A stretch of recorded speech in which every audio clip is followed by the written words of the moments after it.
মাত্র 30 দিনে 4000 ঘন্টা ওয়াচ টাইম পূর্ণ করার গোপন কৌশল। আপনি কি দিনের পর দিন ভিডিও বানাইতেছেন, আপলোড করতেছেন, আপনার 4000 ঘন্টা ওয়াচ টাইম পূর্ণ হইতেছে না? তাই আপনারা চিন্তা করবেন না। আজকের ভিডিওতে আমি এমন 3টি কৌশল বলে দিব, যে 3টি কৌশল আপনি ফলো করলে আপনার ওয়াচ টাইম রকেটের গতি, আপনার ওয়াচ টাইম বাড়বে। ভিডিওর শেষে টিপসগুলো মিস করবেন না, ওটাই আসল ম্যাজিক। নাম্বার 1, মনে রাখবেন প্রথম 30 সেকেন্ড অনেক গুরুত্বপূর্ণ। 30 সেকেন্ডের ভিতরে এমন কিছু কথা বলবেন যেন আপনার কথায় অডিয়েন্স আপনার ভিডিও ছেড়ে না যায়। ভিডিও প্রথম থেকে যে দর্শক বোরিং কিছু দেখে আপনার ভিডিওতে, তাহলে আপনার ভিডিও ফুল দেখবে না। তাই আপনার ভিডিওতে এমন কিছু রাখুন যে জিনিসটা দেখে দর্শক অন্যের ভিডিও দেখা বাদ দিবে, মানে আপনার ভিডিওটা স্ক্রল করবে না। তাই চেষ্টা করবেন ভিডিওতে প্রথম শুরু থেকে আপনার ভিডিওর মূল টপিকটা সামনে রাখতে, মানে প্রথম 30 সেকেন্ডের ভিতরে আপনি মূল টপিকটা বলে দিবেন, তাই আপনার অডিয়েন্স আপনার ভিডিওটা দেখবে ফুল। এবার দ্বিতীয় স্টেপ, আপনার ভিডিও শেষে অন্য ভিডিও লিংক দিন, যেন আপনার একটা ভিডিও শেষ হলে আরেকটা ভিডিও দর্শক দেখতে পারে। এভাবে ভিডিও দিলে আপনার অনেক ওয়াচ টাইম পাইবেন। এভাবে আপনার ভিডিওতে আরো ওয়াচ টাইম বেশি বেশি করে আপনি বাড়িয়ে নিতে পারবেন। তো এভাবে ভিডিও বানালে আপনার ভিডিও স্কিপও করবে না। তো ভিডিওর ভিতরে আপনি অনেক কোয়ালিটিফুল কিছু টিপস রাখবেন, যে টিপসের কারণে আপনার ভিডিওগুলা দেখতেই থাকবে। এমনকি আপনি ভিডিও প্রথম শুরু থেকে কাউকে বলবেন না আমার চ্যানেলটাকে সাবস্ক্রাইব করুন বা লাইক দিন, কারণ আপনাকে বললো আপনাকে সাবস্ক্রাইব করবে না বা লাইকও দিবে না।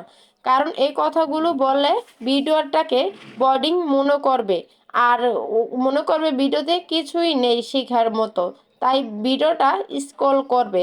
তো প্রথম শুরু থেকে আপনার ভিডিওর মূল কথাটা বলে দিবেন, আপনার ভিডিওতে কি শিখতে পারবে, যেন প্রথম মূল কথাটা শুনে আপনার ভিডিওটা স্কিপ না করে দেখতেই থাকে। টিপস নাম্বার 3, ভিডিও দৈর্ঘ্য আর রিটেনশন।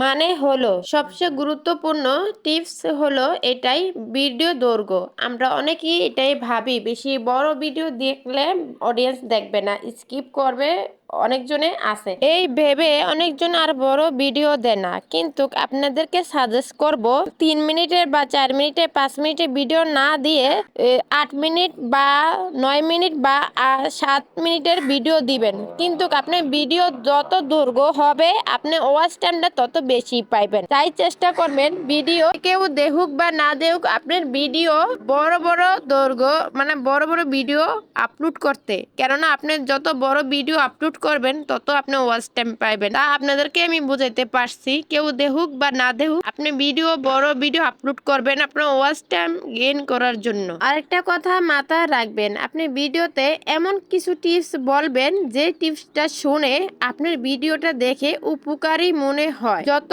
বেশি আপনার ভিডিওটা দেখবে ততই আপনার ওয়াচ টাইম কানেক্ট হবে। এই 3টি স্টেপ ফলো করুন।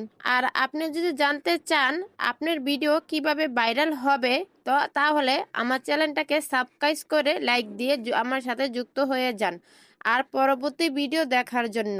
তো এই ভিডিওতে অনেক কিছু শিখতে পারলেন, অনেক কিছু জানতে পারলেন। তো আর লাইক দিয়ে আর কমেন্ট করে আপনার মতামতটা জানিয়ে যাবেন এই ভিডিওটা আপনার কতটা উপকারে, আপনাদের উপকারের জন্য আসে তেমন ভিডিও আমি বানিয়ে থাকি। ভিডিও এই পর্যন্ত যারা দেখছেন তাদেরকে অসংখ্য ধন্যবাদ। আপনাদের কমেন্টে আর সাপোর্টে আমার আরেকটি ভিডিও বানানোর জন্য আগ্রহ জমে। সবাই কোন জায়গা থেকে আমার এই ভিডিওটি দেখছেন আমাকে তাও জানাবেন। তো আজকের জন্য বিদায় নিলাম। আর সর্বশেষ একটি কথা, তো আপনি ভিডিওটা আপনার কতটুকু কাজে আসছে আর আমার টিপসটি ফলো করে আপনি কেমন উপকার পাইছেন সেটা আমাকে কমেন্ট বক্সে জানাবেন।